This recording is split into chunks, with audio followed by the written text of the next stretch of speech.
Welcome to the first week of playoffs for the CMM. Now this is pretty cool because it's the first playoffs I've ever made in a singles league, and to welcome me to this new echelon of achievement, I have Shady, last season's champion.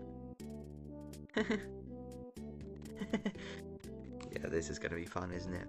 If you look at their team, right? Ursaluna Blood Moon, terrifying Pokemon monster, very powerful, very strong, stupid even. Samurott, spam Ceaseless, gets all those spikes, just a good mon. Annihilate, another good mon, but especially with that Rage Fist, it's terrifying, stupid. Then we have Jirachi, which, if you like Jirachi, you're lying to yourself. This is not a Pokemon that anyone likes. Then we got Kilowattrel as a Terra Captain, strong, fast, scary. Diancie as a Terra Captain. Listen, NU has put the fear of God in me with this Pokemon, right? Trick Room and Meerby, shit. Cinderace, it's a Cinderace, it does what Cinderace does. Quillfish, sorry. I don't know. Quillfish. Appleton is an Appleton, it's a Terra Captain, scary.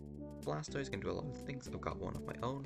And then they have Krogan, which is a mascot pick, because their mascot is Krogan, and I respect that. Overall, team is strong. This team is scary. But much about my team is strong and scary. Oh, well, you're about to find out. Okay, so strong and scary, yeah? Bundle. Freeze Dry, Hydro Pump, Ice Beam, Flip Turn with boots.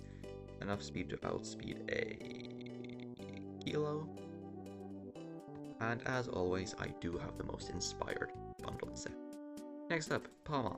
Life Orb, Terra Steel, Volt Absorb this time. It's just stupid strong.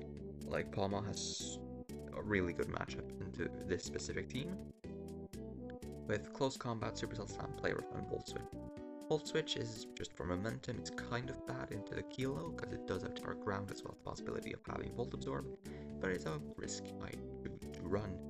Obviously, Close Combat is great into the Samurott, into the Ursaluna, into a lot of things, and obviously Supercell Slam is really strong into Blastoise and Cinderace and pretty much most of the pocket monsters, and Play Rough is for some of the other pocket monsters, namely Annihilate. Just how strong Palma outspeeds the there's some things.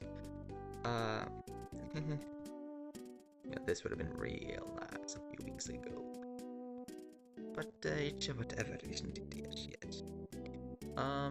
Yeah, it's just Palma. Choice Banded Garchomp looked crazy this game, so we were outspeeding base 100s, and then we're just clicking Choice Banded Earthquake. So the only real switch in is Kilo and Appleton. And if Kilo terras or dies, then I just spam Earthquake, and Appleton doesn't necessarily have to come. But if it does, it can also Terra out of its resistance, and then Earthquake goes stupid. Also, Dragon Claw is just really good into Appleton in general. My favorite Fizz-Def Pheasantipity is right back on the team. Poison Jab, Play Rough, Future, and Roost this time. Very simple set. Leftovers. It does what Pheasantipity does. It's just a Fizz-Def pivot that can poison. But, Toxic Chain is a fake ability, so... Then we have my favorite little bird, the Assault Vest Tornadus Therian. Nothing special here, only thing is Grass Knot for the Ursaluna. Other than that, it's very basic.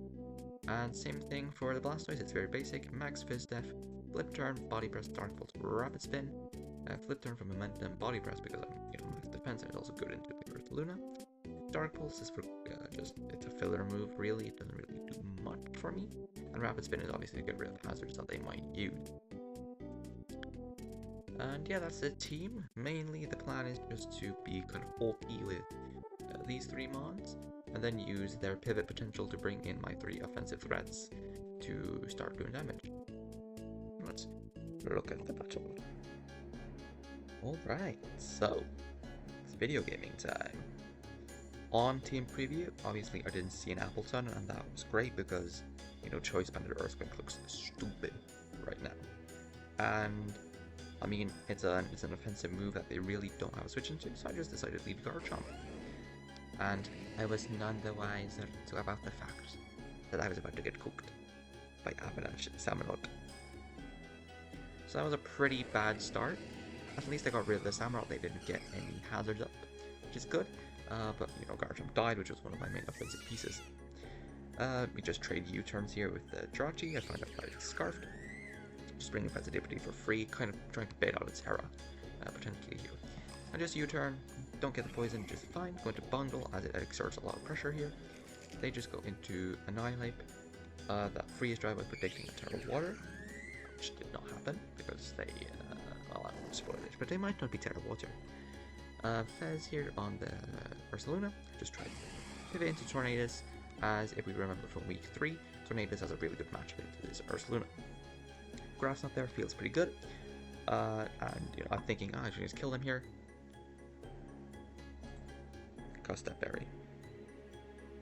They had the Custap. So at this point I'm thinking, uh-oh, this is not good. Very quick Ice Beam into the probably Assault Vest of the Annihilate. And see, the problem here is that as I go Blastoise as a pivot to get in my Palma, I'm pretty sure, I get a crit. And now Avalanche, Samurott, and Custap Ursaluna, they did something to me. They put the fear of God within me. So I go Bundle, which can easily revenge, but I'm doubling back into the Blastoise because I'm so scared of the damn Custap. It wasn't Custap, so I just sacked my Blastoise for no reason. But I Ice Beamed the Annihilate, finally taking it out, and I get flinched by the Jirachi, which makes sense, it's a Jirachi. I go Palm Up because I take those attacks pretty well, and I just decide to let a close combat fly because then where's switching? So Kilo comes in, takes a lot of damage, and at this point, the way I see of winning the game is Bundle doing bundle things, because like these three are all in bundle range at this point, and obviously then we have Jirachi, which Palm Up can handle, which means that Fez is my least, my most expendable member, and it also baits out the Terra, which is quite nice. Over here, I just die, and I get to bring in Bundle. And here we get a pretty cool freeze, which, I mean, I'm not saying I to get all praised. I bring in Palm Up, as again, where's the close combat switching? Is I just sack off the Kilo, which I'm fine with. And from here with the Frozen Jirachi, I'm thinking that Bundle can probably win. That is, if for some reason the Blood Moon doesn't have Vacuum Wave, which it should, but we never get to find out because, you know, Bundle it certainly is an Iron Bundle, yes. And, yeah. Bundle did Bundle thing.